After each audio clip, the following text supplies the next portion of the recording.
observation deck ng American side. So, ito yung makikita from here.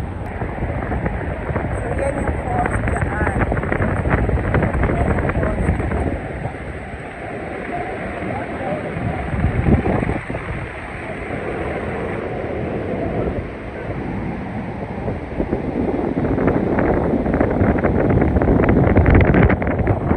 Okay, tapos ng aming gala-gala dito sa New York na falls, Niagara Falls, New York or American side.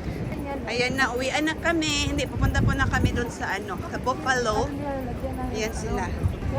Punta muna kami na Buffalo, New York.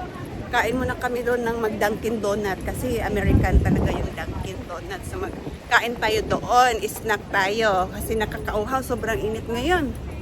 26 degrees, swerte kami sa pagpunta ngayon dito.